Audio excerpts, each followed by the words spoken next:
BDS நண்பதிகளை வணங்க guys. So நேற்று ஒரு நியூஸ் பார்த்துருந்தீங்க. அதாவது எப்படி ஜங்குக் அவர் வாயால் லவ் யூ சொல்லியிருந்தாரோ அண்ட் டேட்டிங் பண்ணுறேன்னு சொல்லி நிறைய பேருக்கு ஷாக்கிங் கொடுத்துருந்தாரோ அண்ட் பயத்தை கொடுத்தார்ல. ஸோ அதை பற்றி டீட்டெயிலாக நீங்கள் அந்த வீடியோ பார்த்து தெரிஞ்சுக்கோங்க. பட் அதே மாதிரி இப்போ பார்த்தீங்கன்னா கிம்தேங் என்ன சொல்லியிருக்காருன்னு பார்த்தீங்கன்னா நான் மிலிட்ரியை விட்டு வந்ததுக்கப்புறம் என்ன பண்ண போகிறேன் அப்படின்னு சொல்லியிருந்தா பிரச்சனை இல்லை. பட் மனுஷன் சொன்னது என்ன கேட்டிங்கன்னா, நான் மிலிட்ரி விட்டு வந்ததுக்கப்புறம் பிடிஎஸ் கேபாப் எல்லாத்தையும் விட்டுட்டு பார்த்திங்கன்னா ஒரு புது லைஃப்பை ஸ்டார்ட் பண்ணுற மாதிரி இந்த புது விஷயத்தை ட்ரை பண்ண போகிறேன் அப்படின்னு சொன்ன மாதிரி ஒரு நியூஸ் ஷேர் வந்திருக்கு. இதுவும் அவர் வாயாலே சொன்னது. அவர் ஃப்ரெண்டு கூட பேசிகிட்டு இருக்கப்போ ஒரு மெசேஜில் பேசியிருந்திருக்காரு. அதில் பார்த்திங்கன்னா ஒரு சீக்ரெட்டான மெசேஜ் ஸ்க்ரீன்ஷாட் எடுத்து அவரோட இன்ஸ்டாகிராம், அவர் அஃபிஷியல் இன்ஸ்டாகிராமில் ஸ்டோரியாக வச்சுருந்தார். அதை ஃபேன்ஸ் பார்த்து நிறைய பேர் பயந்துட்டு இருக்காங்க.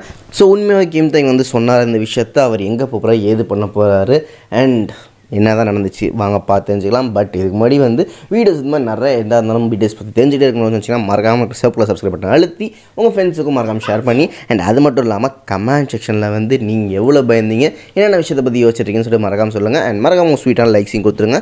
ஸோ நடந்தது என்ன தான் ப்ரோ அப்படின்னு சொல்லி கேட்டிங்கன்னா, கிம்தேங் பார்த்தீங்கன்னா இப்போ ரொம்ப நாள் கழிச்சு இன்ஸ்டாகிராம் யூஸ் பண்ணியிருப்பார் போல். அண்ட் அதை தாண்டி இது வரைக்கும் இன்ஸ்டாகிராமில் கிம்தேங் பார்த்தீங்கன்னா நிறைய ஸ்டோரிஸ் தான் ஷேர் பண்ணியிருக்காரு. பட் அவரோட ஃப்ரெண்ட்ஸ் கூட ஷேர் பண்ண டெஸ்ட்டோ இல்லை ஃப்ரெண்ட்ஸ் கூட பேசிகிட்டு இருக்க மெசேஜஸையோ எதுவுமே ஷேர் பண்ண கிடையாது, பர்சனலாக வச்சுருப்பாங்க. பட் தொலைக்காட்சியில் முதல் முறையாக நேற்று பார்த்திங்கன்னா அவர் ஃப்ரெண்ட்ஸ் கூட பேசிகிட்டு இருந்த ஒரு சேட்டை என்ன பண்ண பார்த்தீங்கன்னா ஸ்க்ரீன்ஷாட் எடுத்து அவரோட இன்ஸ்டாகிராமில் ஸ்டோரியாக போட்டிருந்தார் அண்ட் இன்னொரு ஃபோட்டோவும் போட்டிருந்தார். அதை பார்த்து நிறையா ஃபேன்ஸ் ஷாக் ஆனாங்க, எனக்கு பெருமைப்பட்டாங்க ஃபஸ்ட்டு. ஸோ அதுக்கு ரீசன் என்னன்னு சொல்லி கேட்டிங்கன்னா, கிம்தேங்கோட ரீசெண்டாக ஃப்ரெண்ட்ஸுங்கிற சாங் ரிலீஸ் ஆச்சுல்ல. ஸோ அதுக்கு ஃபோட்டோகிராஃபி எடுத்திருந்தால் அவரோட ஃப்ரெண்டு தான் எடுத்தாங்க. அதாவது ஹீ ஜூன் அப்படின்னு சொல்லிட்டு ஒரு பர்சன். ஸோ அவர் பார்த்தீங்கன்னா செம்மையாக ஃபோட்டோகிராஃபி எடுத்திருந்தார் நண்பா, வேறு லெவலில் எடுத்து கொடுத்துருந்தா. அண்ட் இருக்க கம்மியான டைமில் இவ்வளோ பர்ஃபெக்டாக இவ்வளோ ஸ்பெஷலாக எடுத்து கொடுக்க முடியும்னா உன்னால் மட்டும்தான் முடியும். செம்மையாக பண்ணியிருக்க. அதுவும் பார்த்தீங்கன்னா வெறும் ½ அன் ஹவருக்குள்ளே இவ்வளோ ஃபோட்டோஸ் இவ்வளோ ஸ்பெஷலாக சான்ஸே இல்லை, நீ செம்மையாக பண்ணிக்க அப்படின்னு சொல்லிட்டு பாராட்டியிருந்தார். இந்த 2 டிஸ்கஷன் பார்த்தீங்கன்னா அவர் ஃப்ரெண்ட்ட நம்ம எப்படி ஃப்ரெண்டை மெசேஜ் பண்ணி பேசுவோமோ அதே மாதிரி தான் பேசியிருந்தார். அதை எடுத்து போட்டிருந்தார். அப்போ அவர் ஃப்ரெண்டு என்ன சொல்லுவார், இல்லை எனக்கு நீ 2 நைட்டு டைம் கொடுத்த, அதனால தான் நான் முடிக்க முடிஞ்சிச்சு அப்படின்னு சொல்லிப்பார். இல்லை நீ பப்ளிக்கில் தற்பெருமைக்காக இப்படி சொன்னாலும் பட் உண்மையாக நீ உனக்கு கொடுத்த கம்மியான டைமில் நிறையா ஃபோட்டோஸ் நல்லா எடுத்து கொடுத்த.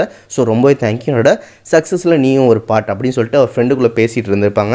அண்ட் இது இருந்த வரைக்கும் பிரச்சனை இல்லை, நண்பருக்குள்ளே பேசிக்கிறாங்க, பாராட்டுக்கிறாங்க, எல்லாம் ஓகே தான். பட் இதுக்கப்புறம் மேட்டர்னு கேட்டிங்கன்னா ஒரு 3 ஃபோட்டோ போட்டு என்ன சொல்லியிருப்பார், நான் மிலிட்ரி முடிச்சுட்டு வந்ததுக்கப்புறம் பார்த்தீங்கன்னா உன் கூட தான் நான் அசிஸ்டண்ட்டாக சேர போகிறேன் அப்படின்னு சொல்லி ஒரு வார்த்தை ஆட் பண்ணதுக்கப்புறம் தான் பூகம்பமே வெடிச்சிச்சு. ஸோ நிறையா பேர் மீன் விற்கப்படும் அப்படி இங்கே விட்டுட்டு மீன் இங்கு விற்கும் அப்படின்னு சொல்லிட்டு தனித்தனியாக படித்தா எப்படி கன்ஃபியூஸ் ஆகுதோ அதே மாதிரி தான் இங்கே பிரச்சனை. அவர் ஜஸ்ட்டு ஃபன்னுக்காக என்ன சொன்னார்னா உன் டேலண்ட்டை பார்த்து நானே உன் ரசிகனாகி உன்னோட அசிஸ்டண்ட்டாகி கற்றுக்கணும்னு ஆசைப்பட்றேன் அப்படின்னு சொல்கிறத பார்த்தீங்கன்னா நிறைய பேர் என்ன நினச்சிட்டாங்க.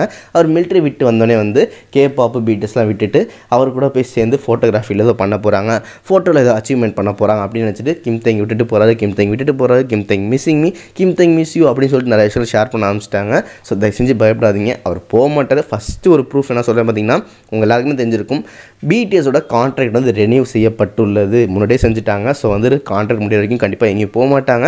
மிலிட்ரி வந்ததுக்கப்புறம் அந்த கான்ட்ராக்ட் போயிட்டு தான் இருக்கும். ஸோ அதனால் போக வாய்ப்பே கிடையாது. அண்ட் அதை தாண்டி கிம்தேங் பற்றி நான் தான் சொல்லணுமா, அவரோட பிடிச்ச ஒரு வீடை கட்டுறதுக்கே 6 மாதம் இன்டீரியர் டிசைனிங் சொல்லிட்டு ஒரு டிசைனிங் கோர்ஸை படித்து அதுக்கப்புறம் வீடு கட்டினார். அதுக்கு என்ன கேப்பாப்பை விட்டுட்டு இல்லை பிடிஎஸ் விட்டுட்டு போனாரா? கண்டிப்பாக கிடையாது. ஸோ அதே மாதிரி தான் அவருக்கு இதில் ஒரு பேஷன் ரொம்ப பிடிச்சிருந்துச்சு, ஃபோட்டோகிராஃபி பற்றி நல்லா தெரிஞ்சுக்கணும்னு ஆசைப்பட்டா அதை பற்றி படிச்சுக்கிட்டு அவர் ஃப்ரெண்டு கூட அப்படியே கற்றுக்கிட்டு போகிறாரே தவிர இதுக்காக பிடிஎஸ் விட்டுட்டு போகணும் அவசியமே கிடையாது.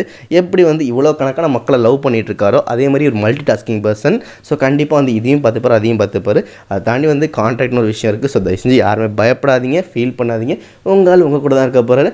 எக்ஸ்ட்ராவாக உங்களுக்கு ஃபோட்டோ அவரே எடுத்து கொடுக்க போகிறாரு. அதுக்காக ஒரு சின்னதாக ஒரு போட்ட நோட்டு தான், மற்றபடி எதுவும் கிடையாதுன்னு சொல்லிட்டு இது இப்போ மனசில் இருக்க பயத்தை நீக்கிருப்பேன்னு நினைக்கிறேன்னு சொல்லிட்டு இந்த நியூஸ் உங்களுக்கு ஷேர் பண்ணிட்டு விட போகிறது தான். Aaji love you all, tata, bye by.